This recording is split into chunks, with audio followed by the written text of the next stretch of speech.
ನಮಸ್ಕಾರ ಸ್ನೇಹಿತರೆ, ಇವತ್ತಿನ ಈ ವಿಡಿಯೋ ಕನ್ಯಾ ರಾಶಿಯವರ ಸಂಪೂರ್ಣ ಜೀವನದ ಕುರಿತಾಗಿದೆ. ಕನ್ಯಾ ರಾಶಿ ಒಂದು ವಿಶೇಷ ರಾಶಿಯಾಗಿ ಪರಿಗಣಿಸಲ್ಪಟ್ಟಿದೆ. ಇವರು ಜನ್ಮದಿಂದಲೇ ಸೇವೆ, ಸಮರ್ಪಣೆ ಮತ್ತು ಸೂಕ್ಷ್ಮ ವಿವೇಕದ ಪ್ರತಿರೂಪವೆಂದು ಇದನ್ನು ಹೇಳಲಾಗುತ್ತದೆ. ಇವರ ಆತ್ಮ ಶುದ್ಧವಾಗಿರುತ್ತದೆ, ಭಾವನೆಗಳು ಆಳವಾಗಿರುತ್ತವೆ ಮತ್ತು ಇಡೀ ಜೀವನವನ್ನೇ ಇತರರಿಗಾಗಿ ಬದುಕುವ ಅದ್ಭುತ ಸಾಮರ್ಥ್ಯ ಇವರಲ್ಲಿರುತ್ತದೆ. ಆದರೆ ಶಾಂತ ಹಾಗೂ ಸಜೀವ ಮುಖದ ಹಿಂದೆ ಎಂತಹ ಕಹಿ ಸತ್ಯಗಳು ಅಡಗಿರುತ್ತವೆ ಎಂಬುದನ್ನು ನೀವು ಎಂದಾದರೂ ಯೋಚಿಸಿದ್ದೀರಾ? ಯಾವ ಗ್ರಹಗಳು, ಯಾವ ಭಾವಗಳು ಮತ್ತು ಯಾವ ಯೋಗಗಳು ಇವರ ಜೀವನವನ್ನು ಯಶಸ್ಸಿನ ಪ್ರತಿಯೊಂದು ಹಂತದಲ್ಲಿಯೂ ವಿಭಿನ್ನ ಸವಾಲುಗಳಿಂದ ತುಂಬಿಸುತ್ತವೆ. ಇವರ ಬಾಲ್ಯ ಹೇಗಿರುತ್ತದೆ? ಇವರ ಪ್ರೇಮ ಜೀವನದಲ್ಲಿ ಏನು ನಡೆಯುತ್ತದೆ? ವಿವಾಹ, ಸಂತಾನ, ವೃತ್ತಿ ಜೀವನ ಹಾಗೂ ಕೊನೆಯ ಅಂತಿಮ ಸಮಯದಲ್ಲಿ ಏನೆಲ್ಲ ಸಂಭವಿಸುತ್ತದೆ? ಇವುಗಳನ್ನೆಲ್ಲ ಇಂದು ನಾವು ಈ ವಿಡಿಯೋದಲ್ಲಿ ಜನನದಿಂದ ಮರಣದವರೆಗೆ ಕನ್ಯಾ ರಾಶಿಯ ಸಂಪೂರ್ಣ ಜೀವನ ಯಾತ್ರೆಯನ್ನು ವಿವರವಾಗಿ ತಿಳಿದುಕೊಳ್ಳೋಣ. ನೀವು ಕಾಣುವಿರಿ ಹೇಗೆ ಬುಧ ಗ್ರಹದ ಪ್ರಭಾವ ಇವರ ನಿರ್ಧಾರಗಳಲ್ಲಿ ಸ್ಪಷ್ಟವಾಗಿ ತೋರುತ್ತದೆ. ಶನಿ ಮತ್ತು ರಾಹುವಿನ ಚಲನೆ ಇವರ ಜೀವನದಲ್ಲಿ ಹೇಗೆ ರಹಸ್ಯಮಯ ತಿರುವುಗಳನ್ನು ತರುತ್ತದೆ ಹಾಗೂ ಕೊನೆಗೆ ಆತ್ಮ ಮೋಕ್ಷದ ಕಡೆಗೆ ಒಂದೊಂದು ಹೆಜ್ಜೆಯಂತೆ ಮುಂದೆ ಸಾಗುತ್ತದೆ ಎಂಬುದನ್ನು ತಿಳಿದುಕೊಳ್ಳುವಿರಿ. ಈ ವಿಡಿಯೋ ಕೊನೆಯವರೆಗೂ ನೋಡಿ, ಏಕೆಂದರೆ ಇಲ್ಲಿ ಬಹಿರಂಗವಾಗುವ ವಿಷಯಗಳು ನಿಮ್ಮ ಮನಸ್ಸನ್ನೇ ನಡುಗಿಸಿಬಿಡುತ್ತವೆ. ಇವರ ಜೀವನದಲ್ಲಿ ಅಡಗಿರುವ ಕೆಲವು ಕಹಿ ಸತ್ಯಗಳು ಕೂಡ ಇಲ್ಲಿಯೇ ಬಹಿರಂಗವಾಗುತ್ತವೆ. ಸ್ನೇಹಿತರೆ, ವಿಡಿಯೋದ 2ನೇ ಭಾಗದಲ್ಲಿ ಕನ್ಯಾ ರಾಶಿಗೆ ಸಂಬಂಧಿಸಿದ ಶುಭ ಮತ್ತು ಅಶುಭ ವಸ್ತುಗಳ ಬಗ್ಗೆ ತಿಳಿಸಲಾಗುವುದು. ಅವುಗಳು ಇವರಿಗೆ ಈ ಕಾಲಚಕ್ರದಿಂದ ಹೊರಬರಲು ಸಹಾಯಕವಾಗುತ್ತವೆ. ಸ್ನೇಹಿತರೆ, ಅದಕ್ಕೂ ಮೊದಲು ನೀವು ಮತ್ತು ನಿಮ್ಮ ಕುಟುಂಬದವರು ಲಕ್ಷ್ಮೀ ದೇವಿಯ ಆಶೀರ್ವಾದ ಪಡೆಯಬೇಕೆಂದು ಬಯಸಿದರೆ ದಯವಿಟ್ಟು ಈ ವಿಡಿಯೋ ಲೈಕ್ ಮಾಡಿ ಮತ್ತು ಶ್ರೀ ಲಕ್ಷ್ಮೀ ವೆಂಕಟೇಶಾಯ ನಮಃ ಮತ್ತು ಜೈ ಶ್ರೀರಾಮ್ ಎಂದು ಕಮೆಂಟ್ ಮಾಡಿ. ಕನ್ಯಾ ರಾಶಿಯವರ ಜೀವನದ ಮೊದಲನೇ ಸತ್ಯ ಏನೆಂದರೆ, ಕನ್ಯಾ ರಾಶಿಯನ್ನು ಜ್ಯೋತಿಷ್ಯದಲ್ಲಿ ಬುಧನ ರಾಶಿ ಎಂದು ಕರೆಯಲ್ಪಡುತ್ತದೆ. ಇದು ತಾರ್ಕಿಕತೆ, ವಿಶ್ಲೇಷಣೆ ಮತ್ತು ಆತ್ಮ ಸಂಯಮದ ಪ್ರತೀಕವೆಂದು ಪರಿಗಣಿಸಲ್ಪಟ್ಟಿದೆ. ಬಾಲ್ಯದಿಂದಲೇ ಈ ರಾಶಿಯ ಮಕ್ಕಳಲ್ಲಿ ವಿಶೇಷ ರೀತಿಯ ಅರ್ಥೈಸುವ ಶಕ್ತಿ ಕಾಣಿಸಿಕೊಳ್ಳುತ್ತದೆ. ಇವರು ಕಡಿಮೆ ಮಾತನಾಡುವವರು, ಹೆಚ್ಚು ಯೋಚನೆ ಮಾಡುವವರು ಮತ್ತು ಪ್ರತಿಯೊಂದು ವಿಷಯವನ್ನು ಮನಸ್ಸಿನಿಂದ ಅಲ್ಲದೆ ಬುದ್ಧಿಯಿಂದ ಅರ್ಥ ಮಾಡಿಕೊಳ್ಳುವವರಾಗಿ ತೋರುತ್ತಾರೆ. ಆದರೆ ಜೀವನ ಇವರು ರೂಪಿಸುವ ಯೋಜನೆಗಳಂತೆ ಸಾಗುವುದಿಲ್ಲ. ಇವರ ಜೀವನವು ಒಂದು ಗಣಿತದಂತಿದ್ದು ಅದರ ಉತ್ತರ ಭಾವನೆಗಳಲ್ಲಿ ಎಲ್ಲೋ ಕಳೆದು ಹೋಗುತ್ತದೆ. ಜನನದ ಸಮಯದಲ್ಲಿ ಚಂದ್ರನು ಕನ್ಯಾ ರಾಶಿಯಲ್ಲಿ ಇದ್ದು ಬುಧ ಬಲಿಷ್ಠವಾಗಿದ್ದರೆ ಈ ಮಗು ಅತ್ಯಂತ ಬುದ್ಧಿವಂತ, ಅರ್ಥ ಮಾಡಿಕೊಳ್ಳುವ ಶಕ್ತಿ ಹೊಂದಿದ್ದು ಹಾಗೂ ಶಾಂತ ಸ್ವಭಾವದವರಾಗಿರುತ್ತಾರೆ. ವಯಸ್ಸಿನ ಮುಂಚೆಯೇ ಗಂಭೀರತೆ ಮತ್ತು ಶಿಸ್ತಿನ ಭಾವನೆಗಳನ್ನು ತಂದುಕೊಂಡಿರುತ್ತಾರೆ. ಆದರೆ ಜನನ ಕುಂಡಲಿಯಲ್ಲಿ ಶನಿ 3ನೇ ಅಥವಾ 4ನೇ ಭಾವದಲ್ಲಿದ್ದರೆ ಅಥವಾ ರಾಹು ಕೇತು ದ್ವಾದಶ ಅಥವಾ ಚತುರ್ಥ ಭಾವದಲ್ಲಿ ಇದ್ದರೆ ಈ ಮಗುವಿಗೆ ಬಾಲ್ಯದಲ್ಲಿಯೇ ಮಾನಸಿಕ ಅಸುರಕ್ಷತೆ, ಪೋಷಕರಿಂದ ದೂರವಿರುವ ಸ್ಥಿತಿ ಅಥವಾ ಭಾವನಾತ್ಮಕ ನಿರ್ಲಕ್ಷ್ಯವನ್ನು ಅನುಭವಿಸುವ ಸಾಧ್ಯತೆ ಇದೆ. ಅಧ್ಯಯನದಲ್ಲಿ ಇವರು ಆರಂಭದಿಂದಲೇ ಉತ್ತಮವಾಗಿರಬಹುದು, ಆದರೆ ಪ್ರತಿ ಚಿಕ್ಕ ತಪ್ಪನ್ನು ಮನಸ್ಸಿಗೆ ಕಟ್ಟಿಕೊಳ್ಳುವುದು, ಮತ್ತೆ ಮತ್ತೆ ಆತ್ಮ ಸಂಶಯದಲ್ಲಿ ಬೀಳುವುದು ಮತ್ತು ಸ್ವಂತ ಒಳಗಿನ ಜಗತ್ತಿನಲ್ಲಿ ತೇಲಿ ಹೋಗುವುದು, ಈ ಗುಣಗಳು ಇವರನ್ನು ಒಂಟಿಯಾಗಿಸಬಹುದು. ಕುಟುಂಬ ಮತ್ತು ಶಾಲೆ ಎರಡರಲ್ಲೂ ಸರಿಯಾದ ಪ್ರೋತ್ಸಾಹ ದೊರಕದಿದ್ದರೆ ನಿಧಾನವಾಗಿ ಇವರು ಮೌನವಾಗಲು ಪ್ರಾರಂಭಿಸುತ್ತಾರೆ ಮತ್ತು ತಮ್ಮ ಪ್ರತಿಭೆಯನ್ನು ವ್ಯಕ್ತಪಡಿಸಲು ಹೆದರಲು ಶುರು ಮಾಡುತ್ತಾರೆ. ಈ ಸಮಯದಲ್ಲಿ ಕನ್ಯಾ ರಾಶಿಯ ಈ ಪುಟ್ಟ ಮಗು ಜಗತ್ತನ್ನು ನೋಡಿ ಕಲಿಯುತ್ತಿರುತ್ತದೆ, ಆದರೆ ಜಗತ್ತು ಇದನ್ನು ಅರ್ಥ ಮಾಡಿಕೊಳ್ಳುವುದೇ ವಿರಳ. ಕನ್ಯಾ ರಾಶಿಯ ಜೀವನದ 2ನೇ ಸತ್ಯ ಏನೆಂದರೆ, 16ರಿಂದ 25 ವರ್ಷದ ವಯಸ್ಸು ಕನ್ಯಾ ರಾಶಿಯವರಿಗಾಗಿ ಒಂದು ಆಳವಾದ ದ್ವಾರವಾಗಿರುತ್ತದೆ. ಈ ಅವಧಿಯಲ್ಲಿ ಅವರು ತಮ್ಮ ಭವಿಷ್ಯದ ನೆಲೆ ಬಿಡುವ ಕೆಲಸ ಮಾಡುತ್ತಿರುತ್ತಾರೆ. ಆದರೆ ಒಳಗಿನಿಂದ ನಿರಂತರ ಆತ್ಮ ಸಂದೇಹದೊಂದಿಗೆ ಹೋರಾಡುತ್ತಿರುತ್ತಾರೆ. ಈ ಸಮಯದಲ್ಲಿ ಬುಧನ ಸ್ಥಿತಿ ಅತ್ಯಂತ ಪ್ರಮುಖವಾಗಿರುತ್ತದೆ. ಬುಧನು ಪಂಚಮ, ನವಮ ಅಥವಾ ದಶಮ ಭಾವದಲ್ಲಿ ಬಲಿಷ್ಠವಾಗಿದ್ದರೆ ಈ ಜಾತಕರು ಓದಿನಲ್ಲಿ ಅದ್ಭುತವಾದ ಸಾಧನೆ ಮಾಡುತ್ತಾರೆ ಹಾಗೂ ಸ್ಪರ್ಧಾತ್ಮಕ ಪರೀಕ್ಷೆಗಳಲ್ಲಿಯೂ ಅಗ್ರಸ್ಥಾನ ಪಡೆಯುವ ಶಕ್ತಿ ಹೊಂದುತ್ತಾರೆ. ಆದರೆ ರಾಹು ಪಂಚಮ ಭಾವದಲ್ಲಿ ಅಥವಾ ಕೇತು ನವಮ ಭಾವದಲ್ಲಿ ಇದ್ದರೆ ಇವರು ಎಷ್ಟೇ ಕಠಿಣ ಪರಿಶ್ರಮ ಮಾಡಿದರೂ ಯಶಸ್ಸಿನ ಅಂತಿಮ ಹಂತದಲ್ಲಿ ಅಳುಕುತ್ತಾ ನಿಲ್ಲುವ ಸಾಧ್ಯತೆ ಇರುತ್ತದೆ. ಕನ್ಯಾ ರಾಶಿಯ ಜೀವನದ ಮೂರನೇ ಕಹಿ ಸತ್ಯವೆಂದರೆ ಪ್ರೇಮ ಸಂಬಂಧಗಳ ವಿಚಾರದಲ್ಲಿ ಕನ್ಯಾ ರಾಶಿಯವರು ತುಂಬಾ ಯೋಚನೆ ಮಾಡಿ ಎಚ್ಚರಿಕೆಯಿಂದ ಹೆಜ್ಜೆಯನ್ನು ಇಡುತ್ತಾರೆ. ಆದರೆ ಒಮ್ಮೆ ಪ್ರೀತಿಸಿದರೆ ಸಂಪೂರ್ಣ ನಿಷ್ಠೆಯಿಂದ ಪ್ರೀತಿಸುತ್ತಾರೆ. ದುರಾದೃಷ್ಟವಶತ್ ಅವರ ಈ ಸಮರ್ಪಣೆ ಬಹುಸಾರಿ ತಪ್ಪಾದ ವ್ಯಕ್ತಿಗೆ ಸಿಗುತ್ತದೆ. ಇದರಿಂದ ಅವರ ಭಾವನಾತ್ಮಕ ಜಗತ್ತು ಅಲುಗಾಡುತ್ತದೆ. ಹಲವಾರು ಬಾರಿ ಇವರ ಪ್ರೇಮವು ಅಡಗಿರುವುದು ಅಥವಾ ಏಕಪಕ್ಷೀಯಾಗಿರುವುದು ಸಾಮಾನ್ಯ. ಅದನ್ನು ಅವರು ಯಾರಿಗೂ ಹೇಳಲಾಗುವುದಿಲ್ಲ. ಜ್ಯೋತಿಷ್ಯ ಶಾಸ್ತ್ರದ ಪ್ರಕಾರ ಈ ವಯಸ್ಸಿನಲ್ಲಿ ಶನಿಯ ಸಾಡೇಸಾತಿ ಅಥವಾ ಧ್ಯೇಯ ಆರಂಭವಾದರೆ ಆ ಸಮಯವು ಅತ್ಯಂತ ಹೋರಾಟ ಪೂರ್ಣವಾಗಿರುತ್ತದೆ ಮತ್ತು ಆತ್ಮ ಪರಿಶೀಲನೆಯಿಂದ ಕೂಡಿರುತ್ತದೆ. ಕೆಲವೊಮ್ಮೆ ತಮ್ಮವರಿಂದ ದೂರವಾಗುವುದು, ಕೆಲವೊಮ್ಮೆ ವೃತ್ತಿ ಜೀವನದ ಅನಿಶ್ಚಿತತೆ, ಮತ್ತೆ ಕೆಲವೊಮ್ಮೆ ಒಳಗೆ ತೋಳಲಾಡುವ ವೈಫಲ್ಯದ ನೋವು, ಇವೆಲ್ಲವೂ ಈ ಹಂತದಲ್ಲಿ ಎದುರಾಗುತ್ತದೆ. ಆದರೆ ಇದೇ ವಯಸ್ಸಿನಲ್ಲಿ ಕನ್ಯಾ ರಾಶಿಯವರು ಜಗತ್ತಿನ ಅತ್ಯಂತ ದೊಡ್ಡ ಸತ್ಯಗಳೊಂದಿಗೆ ಮುಖಾಮುಖಿಯಾಗುತ್ತಾರೆ ಮತ್ತು ತಮ್ಮನ್ನು ಒಳಗಿನಿಂದ ಬಲಿಷ್ಠರನ್ನಾಗಿಸಿಕೊಳ್ಳುವ ಪ್ರಕ್ರಿಯೆಗೆ ಪ್ರವೇಶಿಸುತ್ತಾರೆ. ಇದು ಒಂದು ಮೌನ ಯುದ್ಧದಂತಿದ್ದು ಅದರ ಶಬ್ದವನ್ನು ಕೇವಲ ಅವರು ಮಾತ್ರ ಕೇಳಬಲ್ಲರು.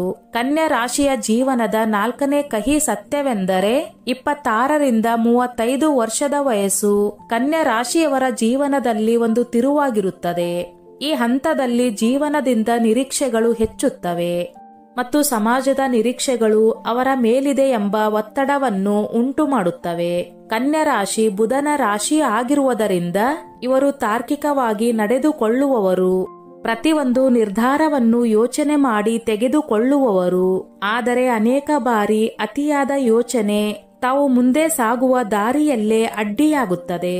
ಈ ಅವಧಿಯಲ್ಲಿ ಕುಂಡಲಿಯಲ್ಲಿ ದಶಮ ಭಾವ ಬಲಿಷ್ಠವಾಗಿದ್ದು ಬುಧನು ಉಚ್ಚದಲ್ಲಿದ್ದರೆ ಜಾತಕರು ಶೀಘ್ರವಾಗಿ ತಮ್ಮ ವೃತ್ತಿ ಜೀವನದಲ್ಲಿ ಪ್ರಗತಿಯನ್ನು ಸಾಧಿಸುತ್ತಾರೆ. ಸರ್ಕಾರಿ ಕ್ಷೇತ್ರದಲ್ಲಿ ಅಥವಾ ತಾಂತ್ರಿಕ ಕ್ಷೇತ್ರದಲ್ಲಿ ಗೌರವ ಮತ್ತು ಸ್ಥಾನಮಾನ ಪಡೆಯುತ್ತಾರೆ. ಆದರೆ ಶನಿ ಅಥವಾ ರಾಹುವಿನ ಮಹಾದಶೆ ಅಥವಾ ಅಂತರ್ದಶೆ ನಡೆಯುತ್ತಿದ್ದರೆ ಅವರು ಅನೇಕ ಹೋರಾಟಗಳ ನಂತರ ಮಾತ್ರ ಸ್ಥಿರತೆಯನ್ನು ಕಾಣುವರು. ಕನ್ಯಾ ರಾಶಿಯವರ ಜೀವನದ 5ನೇ ಸತ್ಯ ಏನೆಂದರೆ ಈ ಅವಧಿಯಲ್ಲಿ ಹಲವಾರು ಕನ್ಯಾ ರಾಶಿಯವರು ಮದುವೆಯ ಬಂಧನದಲ್ಲಿ ಸೇರಿರುತ್ತಾರೆ ಮತ್ತು ಇಲ್ಲಿಂದಲೇ ಜೀವನದ ಅತ್ಯಂತ ಆಳವಾದ ಪಾಠಗಳು ಆರಂಭವಾಗುತ್ತವೆ. ಕನ್ಯಾ ರಾಶಿಯವರು ಸ್ವಭಾವತಃ ವಿಶ್ಲೇಷಕರಾಗಿರುವುದರಿಂದ ತಮ್ಮ ಜೀವನ ಸಂಗಾತಿಯ ಪ್ರತಿಯೊಂದು ಮಾತನ್ನು ತೂಗಿ ಅರ್ಥ ಮಾಡಿಕೊಳ್ಳುತ್ತಾರೆ. ಆದರೆ ಪ್ರತಿಯಾಗಿ ಅದೇ ರೀತಿಯ ಅರ್ಥ ಮಾಡಿಕೊಳ್ಳುವಿಕೆಯನ್ನು ನಿರೀಕ್ಷಿಸುತ್ತಾರೆ. ಅದು ಅವರಿಗೆ ದೊರೆಯದಿದ್ದರೆ ಅವರು ಒಳಗಿನಿಂದ ಮುರಿಯಲು ಪ್ರಾರಂಭಿಸುತ್ತಾರೆ. ಈ ವಯಸ್ಸಿನಲ್ಲಿ ಅವರು ಹೊರಗೆ ಎಲ್ಲವೂ ಸಾಮಾನ್ಯವಾಗಿದೆ ಎಂದು ತೋರಿಸಿಕೊಳ್ಳುತ್ತಾರೆ, ಆದರೆ ಒಳಗೆ ಬಹಳಷ್ಟನ್ನು ಎದುರಿಸುತ್ತಿರುತ್ತಾರೆ. ಸಮಾಜದ ನಿರೀಕ್ಷೆಗಳು, ಕುಟುಂಬದ ಜವಾಬ್ದಾರಿಗಳು, ಸ್ವಾವಲಂಬನೆಯ ಓಟ ಇವೆಲ್ಲವೂ ಅವರ ಭುಜಗಳ ಮೇಲೆ ಬಂದು ಬೀಳುತ್ತದೆ. ಈ ಮೌನ ಒತ್ತಡದಲ್ಲಿ ಅವರು ನಿರಂತರವಾಗಿ ಆತ್ಮವಿಶ್ವಾಸವನ್ನು ಹುಡುಕುತ್ತಿರುತ್ತಾರೆ. ಜ್ಯೋತಿಷ್ಯ ಶಾಸ್ತ್ರದ ಪ್ರಕಾರ 35ನೇ ವಯಸ್ಸಿನಲ್ಲಿ ಗುರು ಅಥವಾ ಶುಕ್ರ ಅನುಕೂಲಕರರಾಗಿದ್ದರೆ ಈ ಜಾತಕರು ಆರ್ಥಿಕವಾಗಿ ಬಲಿಷ್ಠರಾಗುವುದಷ್ಟೇ ಅಲ್ಲದೆ ಒಬ್ಬ ಉತ್ತಮ ಜೀವನ ಸಂಗಾತಿಯನ್ನು ಪಡೆಯುತ್ತಾರೆ. ಆದರೆ ಕುಂಡಲಿಯ 6ನೇ ಅಥವಾ 8ನೇ ಭಾವದಲ್ಲಿ ಯಾವುದಾದರೂ ಗ್ರಹ ಅಡ್ಡಿಯಾಗಿದ್ದರೆ ಈ ಅವಧಿ ರೋಗ, ಒತ್ತಡ ಹಾಗೂ ಸಂಬಂಧಗಳಲ್ಲಿ ಬಿರುಕು ತರಬಹುದು. ಈ ವಯಸ್ಸು ಒಂದು ಪರೀಕ್ಷೆಯಂತಿದ್ದು ಕನ್ಯಾ ರಾಶಿಯವರು ಆತ್ಮ ಮೌಲ್ಯಮಾಪನ ಕಲಿಯುವಂತೆ ಮಾಡಿದರೆ ಇದೇ ಅವಧಿಯಲ್ಲಿ ಅವರು ತಮ್ಮ ಜೀವನದ ಅತ್ಯಂತ ದೊಡ್ಡ ಯಶಸ್ಸಿನ ನೆಲೆಯನ್ನು ನಿರ್ಮಿಸಬಹುದು. ಕನ್ಯಾ ರಾಶಿಯವರ 6ನೇ ಸತ್ಯ ಏನೆಂದರೆ 36ರಿಂದ 45 ವರ್ಷದ ವಯಸ್ಸು ಕನ್ಯಾ ರಾಶಿಯವರಿಗೆ ಜೀವನದ ಅನುಭವಗಳು ಆಳಕ್ಕೆ ಸೇರುವ ಕಾಲವಾಗಿರುತ್ತದೆ. ಈ ಅವಧಿಯಲ್ಲಿ ಹಲವಾರು ಪ್ರಶ್ನೆಗಳ ಉತ್ತರಗಳು ನಿಧಾನವಾಗಿ ಸ್ಪಷ್ಟವಾಗುತ್ತವೆ. ಇದುವರೆಗೆ ಕನ್ಯಾ ರಾಶಿಯವರು ಸರಿಯಾದ ದಾರಿಯಲ್ಲಿ ಪರಿಶ್ರಮ ಮಾಡಿದ್ದರೆ ಈ ವಯಸ್ಸು ಅವರಿಗೆ ಸ್ಥಿರತೆ ಮತ್ತು ಮಾನ ಗೌರವದ ಫಲವನ್ನು ನೀಡುತ್ತದೆ. ಕುಂಡಲಿಯಲ್ಲಿ ದಶಮ, ಪಂಚಮ ಮತ್ತು ನವಮ ಭಾವಗಳ ಸ್ಥಿತಿ ವಿಶೇಷ ಮಹತ್ವವನ್ನು ಹೊಂದಿದೆ. ನವಮ ಭಾವದಲ್ಲಿ ಗುರು ಅಥವಾ ಸೂರ್ಯನಂತಹ ಶುಭ ಗ್ರಹಗಳು ಇದ್ದರೆ ಭಾಗ್ಯ ಸಹಕರಿಸುತ್ತದೆ, ಪ್ರಯಾಣಗಳಿಂದ ಲಾಭವಾಗುತ್ತದೆ ಮತ್ತು ಸಮಾಜದಲ್ಲಿ ಗೌರವ ಹೆಚ್ಚುತ್ತದೆ. ಈ ಸಮಯದಲ್ಲಿ ಇವರು ತಮ್ಮ ಮಕ್ಕಳ ವಿದ್ಯಾಭ್ಯಾಸ, ವೃತ್ತಿ ಜೀವನ ಮತ್ತು ಭವಿಷ್ಯದ ಬಗ್ಗೆ ಹೆಚ್ಚಾಗಿ ಚಿಂತಿಸುತ್ತಾರೆ ಹಾಗೂ ಅವರಲ್ಲಿ ತಮಗೆ ತಾವೇ ಪ್ರತಿಫಲಿಸುತ್ತಾರೆ. ಕನ್ಯಾ ರಾಶಿಯವರು ಸ್ವಭಾವತಃ ಯೋಜಿತವಾಗಿ ಮತ್ತು ಪರಿಶ್ರಮದಿಂದ ನಡೆದುಕೊಳ್ಳುವವರಾಗಿರುತ್ತಾರೆ. ಆದರೆ ಕೆಲವೊಮ್ಮೆ ತಮ್ಮದೇ ಆದ ಆಲೋಚನೆಗಳಲ್ಲಿ ಸಿಕ್ಕಾಕಿಕೊಂಡು ನಿರ್ಧಾರಗಳನ್ನು ಮುಂದೂಡುತ್ತಾರೆ. ವಿಶೇಷವಾಗಿ ಬುಧ ದುರ್ಬಲವಾಗಿದ್ದರೆ ಅಥವಾ ರಾಹು ಕೇತುಗಳ ಪ್ರಭಾವ ಚತುರ್ಥ ಅಥವಾ ಸಪ್ತಮ ಭಾವದಲ್ಲಿ ಇದ್ದರೆ ಕುಟುಂಬ ಜೀವನದಲ್ಲಿ ತಕರಾರು, ಮಾನಸಿಕ ಅಶಾಂತಿ ಮತ್ತು ಅಸಮಾಧಾನ ಹೆಚ್ಚುವ ಸಾಧ್ಯತೆ ಇದೆ. ಕನ್ಯಾ ರಾಶಿಯ ಜೀವನದ 7ನೇ ಕಹಿ ಸತ್ಯವೆಂದರೆ ಈ ವಯಸ್ಸು ಕನ್ಯಾ ರಾಶಿಯವರಿಗೆ ಆತ್ಮ ಪರಿಶೀಲನೆಯ ಕಾಲವಾಗಿರುತ್ತದೆ. ಅವರು ಇದುವರೆಗೆ ಆರಿಸಿಕೊಂಡ ದಾರಿ ಸರಿಯಿತ್ತೇ? ಇದುವರೆಗೆ ಪಡೆದದ್ದು ನಿಜವಾಗಿಯೂ ತೃಪ್ತಿಕರವೇ ಎಂಬ ಪ್ರಶ್ನೆಗಳು ತಮಗೆ ತಾವು ಕೇಳಿಕೊಳ್ಳಲು ಪ್ರಾರಂಭಿಸುತ್ತಾರೆ. ತೃಪ್ತಿ ಸಿಗದಿದ್ದರೆ ಈಗಾದರೂ ಏನಾದರೂ ಬದಲಾವಣೆ ಮಾಡಬಹುದೇ ಎಂಬುದನ್ನು ಆಲೋಚಿಸುತ್ತಾರೆ. ಇದಕ್ಕಾಗಿಯೇ ಈ ಸಮಯದಲ್ಲಿ ಕೆಲವರು ತಮ್ಮ ವೃತ್ತಿ ಜೀವನದಲ್ಲಿ ದೊಡ್ಡ ಬದಲಾವಣೆಗಳನ್ನು ಮಾಡುತ್ತಾರೆ. ಮತ್ತೆ ಕೆಲವರು ಆಧ್ಯಾತ್ಮಿಕತೆಯತ್ತ ಆಕರ್ಷಿತರಾಗುತ್ತಾರೆ. ಈ ಅವಧಿಯಲ್ಲಿ ಗುರು ಮಹಾದಶೆ ಪ್ರಾರಂಭವಾದರೆ ಅದು ಇವರನ್ನು ಧ್ಯಾನ, ಸಾಧನೆ ಮತ್ತು ಸತ್ಸಂಗದತ್ತ ಒಯ್ಯುತ್ತದೆ. ಇದರಿಂದ ಅವರು ಒಳಗಿನಿಂದ ಬಲಿಷ್ಠರಾಗುತ್ತಾರೆ. ಆದರೆ ಶನಿ ಅಥವಾ ಮಂಗಳನ ಅಶುಭ ದಶೆ ಇದ್ದರೆ ಈ ವಯಸ್ಸಿನಲ್ಲಿ ಸಾಲ, ಕಾನೂನು ಪ್ರಕರಣಗಳು ಅಥವಾ ಉದ್ಯೋಗದಲ್ಲಿ ಅಸ್ಥಿರತೆ ಹೀಗೆ ಹಲವಾರು ಸಂಕಷ್ಟಗಳು ಎದುರಾಗಬಹುದು. ಆದರೆ ವಿಶೇಷವೆಂದರೆ ಕನ್ಯಾ ರಾಶಿಯವರು ಈ ವಯಸ್ಸಿನಲ್ಲಿ ಹೊರಗೆ ಶಾಂತ ಮತ್ತು ಸ್ಥಿರವಾಗಿ ಕಾಣಿಸಿದರೂ ಒಳಗಿನಿಂದ ನಿರಂತರವಾಗಿ ತಮಗೆ ತಾವು ತಿದ್ದಿಕೊಳ್ಳಲು ಪ್ರಯತ್ನಿಸುತ್ತಿರುತ್ತಾರೆ. ಪ್ರತಿಯೊಂದು ಚಿಕ್ಕ ವೈಫಲ್ಯವನ್ನು ಸ್ವಾವಲಂಬನೆಯ ಅವಕಾಶವೆಂದು ಪರಿಗಣಿಸುತ್ತಾರೆ. ಇತರರಿಗೆ ದೋಷಾರೋಪಣೆ ಮಾಡುವ ಬದಲು ತಮ್ಮ ಮೇಲೆಯೇ ಕೆಲಸ ಮಾಡುತ್ತಾರೆ. ಇದೇ ಗುಣವು ಇವರಿಗೆ ಈ ವಯಸ್ಸಿನಲ್ಲಿ ನಿಜವಾದ ಬಲವನ್ನು ನೀಡುತ್ತದೆ.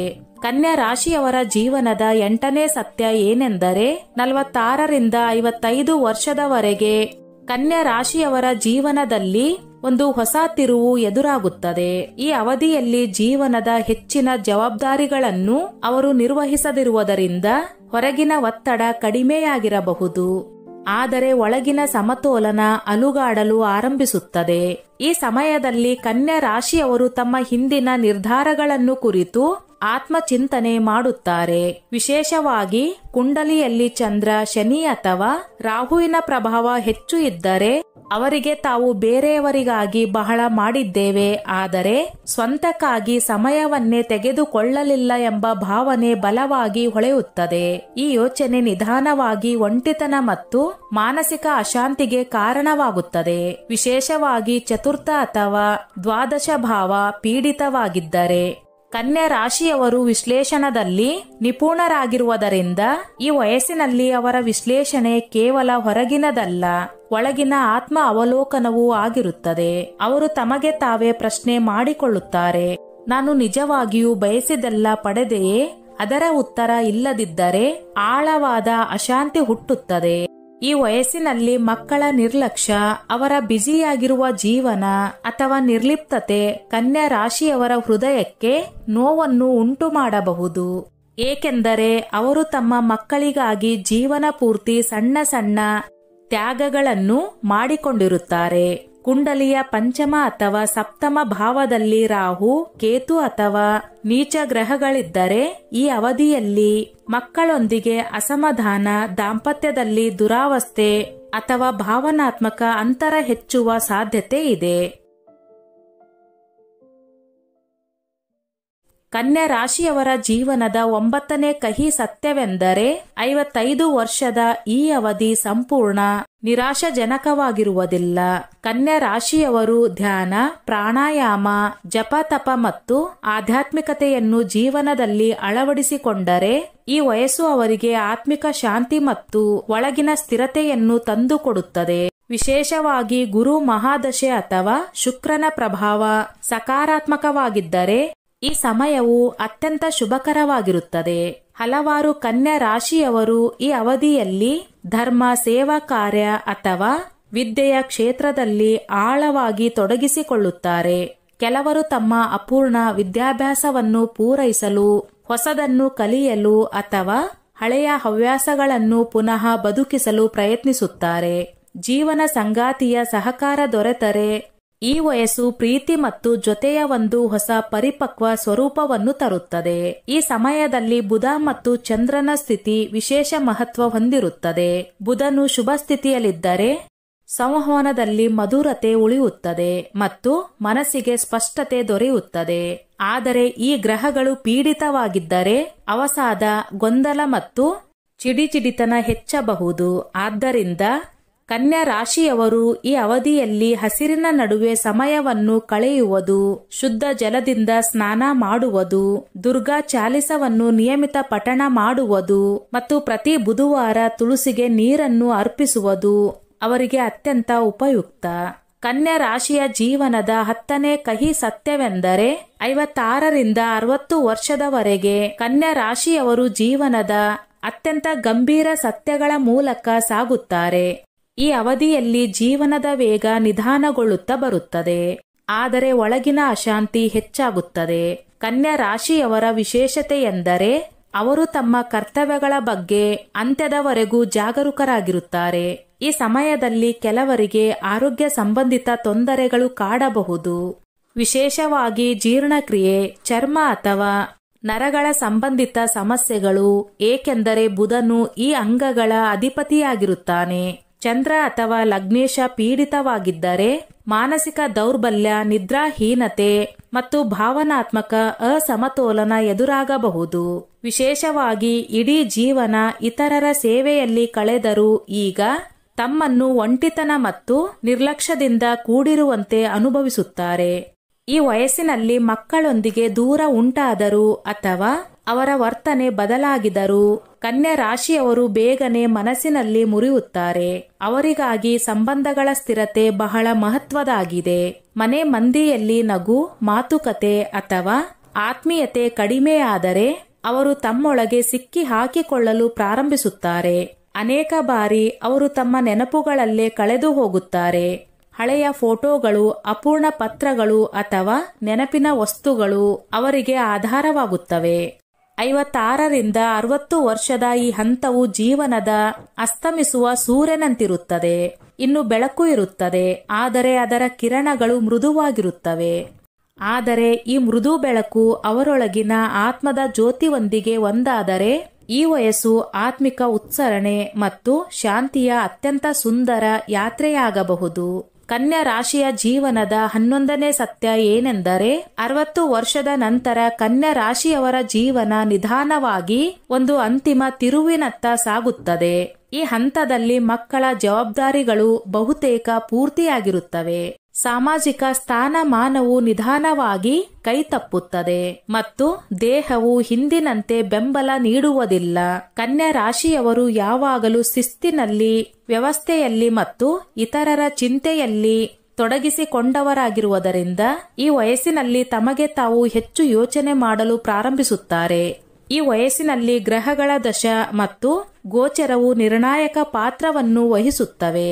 ಬುಧ ಮತ್ತು ಗುರುಗಳ ಸಹಕಾರ ದೊರೆತರೆ ಈ ಸಂಧ್ಯಾ ವೇಳೆಯ ಜೀವನವು ಸುಂದರ, ಗೌರವಯುತ ಮತ್ತು ಶಾಂತಿಯುತವಾಗಿರುತ್ತದೆ.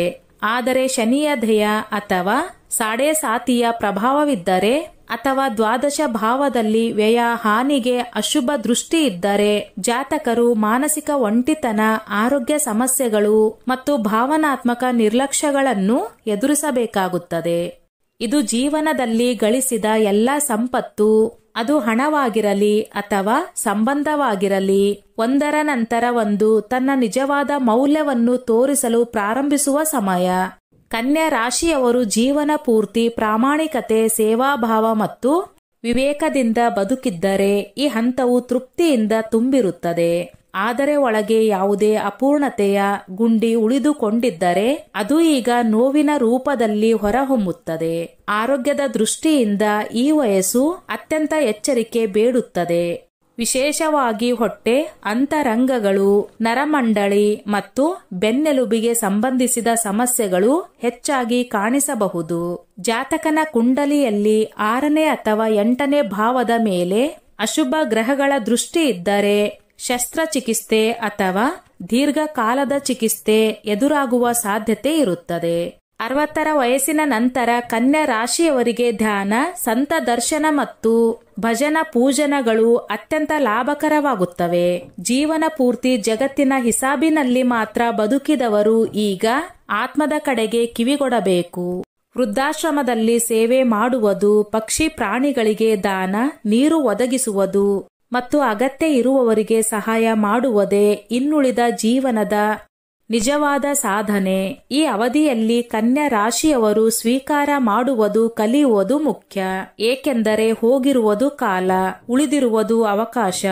ಅಂತಿಮ ಉಸಿರು ಬರುವಾಗ ನಿಮ್ಮ ಬಳಿ ಎಷ್ಟು ಸಂಪತ್ತು ಸೇರಿಸಿಕೊಂಡಿದ್ದೀರಿ ಎಂಬುವುದಲ್ಲ, ನೀವು ಎಷ್ಟು ಶಾಂತಿಯನ್ನು ಕಂಡುಕೊಂಡಿದ್ದೀರಿ ಎಂಬುವುದೇ ಜೀವನದ ನಿಜವಾದ ಮೌಲ್ಯವಾಗುತ್ತದೆ. ಕನ್ಯಾ ರಾಶಿಯವರ 12ನೇ ಸತ್ಯ ಅಂತಿಮ ಕಾಲ. ನಿಧಾನವಾಗಿ ಕನ್ಯಾ ರಾಶಿಯವರು ಜೀವನದ ಕೊನೆಯ ಹಂತವೆಂದು ಕರೆಯುವ ಆ ಬಾಗಿಲಿನತ್ತ ಹೆಜ್ಜೆ ಹಾಕಲು ಪ್ರಾರಂಭಿಸುತ್ತಾರೆ. ಈ ಸಮಯದಲ್ಲಿ ದೇಹವು ದಣಿದು ಹೋಗಿರುತ್ತದೆ, ಆದರೆ ಆತ್ಮ ಮಾತ್ರ ಎಚ್ಚರಗೊಂಡಿರುತ್ತದೆ. ಕಣ್ಣಿನ ತೇವ ಕಡಿಮೆಯಾಗುತ್ತದೆ, ಆದರೆ ಒಳಗಿನ ಆಳ ಹೆಚ್ಚಾಗುತ್ತದೆ. ಈಗ ಯಾವುದೇ ಸ್ಪರ್ಧೆ ಇರುವುದಿಲ್ಲ, ಯಾವುದೇ ದೂರು ಇರುವುದಿಲ್ಲ. ಇರುತ್ತದೆ ಎಂದರೆ ಕೇವಲ ಒಂದು ಮೌನ ಸ್ವೀಕಾರ. ಏನೋ ಮಾಡಿದ್ದು ಅದು ಮುಗಿದಿದೆ, ಏನೋ ಬಿಟ್ಟಿದ್ದು ಅದನ್ನು ಹಿಡಿಯುವ ಆಸೆ ಕೂಡ ಉಳಿಯುವುದಿಲ್ಲ. ಜ್ಯೋತಿಷ್ಯದ ದೃಷ್ಟಿಯಿಂದ ನೋಡಿದರೆ ಈ ಕಾಲವು ವ್ಯಕ್ತಿಯ ದ್ವಾದಶ ಭಾವದ ಶಕ್ತಿ, ಆತ್ಮೀಯ ಮೋಕ್ಷ ಮತ್ತು ಪೂರ್ವ ಜನ್ಮದ ಕರ್ಮಗಳ ಪುನರಾವರ್ತನೆಗೆ ಸಂಬಂಧಿಸಿದೆ.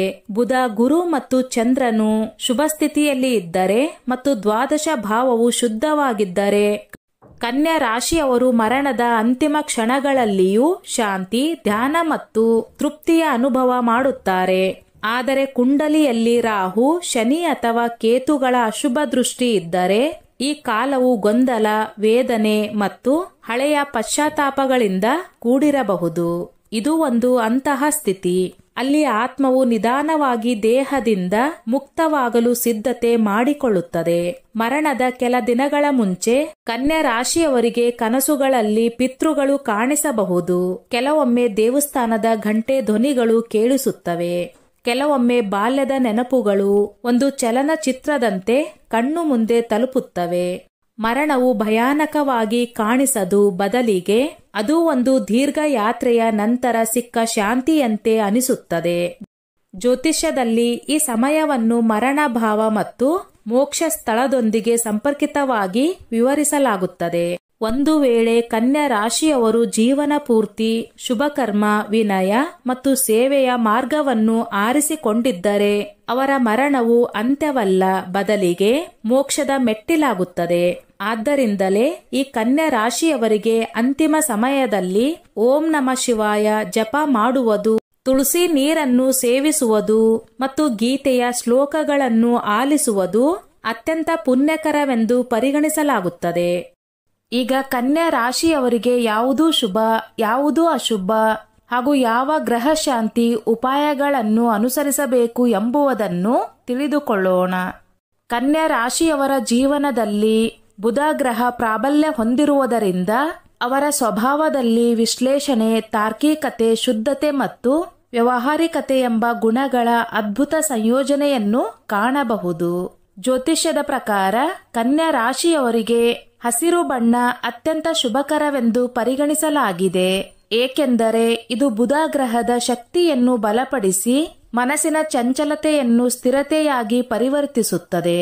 ಹಸಿರು ಬಣ್ಣದ ಬಟ್ಟೆ ಅಥವಾ ಪರ್ಸ್, ಡೈರಿ, ತಲಪಾಯಿ ಕವರ್ ಮುಂತಾದ ವಸ್ತುಗಳನ್ನು ಬಳಕೆ ಮಾಡಿದರೆ ಇವರ ಭಾಗ್ಯವು ವೃದ್ಧಿಯಾಗುತ್ತದೆ. ಇವರ ಶುಭ ಸಂಖ್ಯೆ 5 ಆಗಿದ್ದು, ಇದು ಬುಧನ ಅಂಕವಾಗಿರುವುದರಿಂದ ಯಾವುದೇ ನಿರ್ಧಾರ ತೆಗೆದುಕೊಳ್ಳುವಾಗ ಅಥವಾ ಶುಭ ಕಾರ್ಯಗಳ ದಿನಾಂಕ ಆರಿಸುವಾಗ 5 ಅಥವಾ ಅದಕ್ಕೆ ಸಂಬಂಧಿಸಿದ ಅಂಕಗಳು ಅತ್ಯಂತ ಶುಭಕಾರಿ. ಲೋಹದ ವಿಚಾರದಲ್ಲಿ ಬೆಳ್ಳಿ ಧರಿಸುವುದು ಕನ್ಯಾ ರಾಶಿಯವರಿಗೆ ವಿಶೇಷವಾಗಿ ಶುಭಕಾರಿಯಾಗಿದೆ. ಬೆಳ್ಳಿಯ ಉಂಗುರ, ಸರ ಅಥವಾ ಬ್ರಾಸ್ಲೆಟ್ ಧರಿಸಿದರೆ ಮನಸ್ಸಿಗೆ ಶಾಂತಿ, ವಾಣಿಗೆ ಮಧುರತೆ ಮತ್ತು ಒತ್ತಡ ನಿವಾರಣೆಯಾಗುತ್ತದೆ. ವಿಶೇಷ ಸಂದರ್ಭಗಳಲ್ಲಿ ಮತ್ತು ಕುಂಡಲಿಯ ಅನುರೂಪವಾಗಿ ಚಿನ್ನವನ್ನು ಧರಿಸಬಹುದು. ಆದರೆ ಸಾಮಾನ್ಯವಾಗಿ ಚಿನ್ನವು ಇವರಿಗೆ ಅತಿಶಯ ಶ್ರೇಯಸ್ಕರವಲ್ಲ ಎಂದು ಪರಿಗಣಿಸಲಾಗಿದೆ. ಮಣ್ಣು ಮತ್ತು ಮಣ್ಣು ಉತ್ಪನ್ನಗಳಿಗೆ ಸಂಬಂಧಿಸಿದ ವಸ್ತುಗಳು, ಉದಾಹರಣೆಗೆ ಹೂವಿನ ಬಟ್ಟಲುಗಳು ಅಥವಾ ಕುಂಬಾರನ ಮೂರ್ತಿಗಳು, ಜೊತೆಗೆ ತುಳಸಿ ಅಥವಾ ಶಂಖಪುಷ್ಪಿ ಹಸಿರು ಸಸ್ಯಗಳು ಇವರ ಜೀವನದಲ್ಲಿ ಶುದ್ಧ ಶಕ್ತಿಯನ್ನು ಹರಡುತ್ತವೆ. ಈ ಎಲ್ಲಾ ವಸ್ತುಗಳನ್ನು ಜೀವನದಲ್ಲಿ ಒಳಗೊಂಡರೆ ಕನ್ಯಾ ರಾಶಿಯವರು ಕೇವಲ ಮಾನಸಿಕ ಸಮತೋಲನವನ್ನು ಮಾತ್ರ ಕಾಯ್ದುಕೊಳ್ಳುವುದಲ್ಲದೆ ತಮ್ಮ ಭಾಗ್ಯದಲ್ಲೂ ಸಕಾರಾತ್ಮಕ ಬದಲಾವಣೆಗಳನ್ನು ತರುವ ಅವಕಾಶವಿದೆ. ಕನ್ಯಾ ರಾಶಿಯವರು ಜೀವನದಲ್ಲಿ ಅನೇಕ ಬಾರಿ ಅನಿರೀಕ್ಷಿತ ಅಡ್ಡಿ ಬಾಧೆಗಳನ್ನು ಎದುರಿಸಬೇಕಾಗುತ್ತದೆ. ಇವುಗಳ ಮೂಲವೆಂದರೆ ಅವರ ಸುತ್ತಲೂ ಇರುವ ಅಶುಭ ವಸ್ತುಗಳಲ್ಲಿ ದಾಗಿರುತ್ತದೆ. ಜ್ಯೋತಿಷ್ಯ ಶಾಸ್ತ್ರದ ಪ್ರಕಾರ ಕೆಂಪು ಬಣ್ಣ ಕನ್ಯಾ ರಾಶಿಯವರಿಗೆ ವಿಶೇಷವಾಗಿ ಅಶುಭಕರವೆಂದು ಪರಿಗಣಿಸಲಾಗಿದೆ. ಏಕೆಂದರೆ ಇದು ಮಂಗಳ ಮತ್ತು ಸೂರ್ಯನಂತಹ ತೀವ್ರ ಗ್ರಹಗಳ ಉಗ್ರ ಶಕ್ತಿಯನ್ನು ತೋರಿಸುತ್ತದೆ.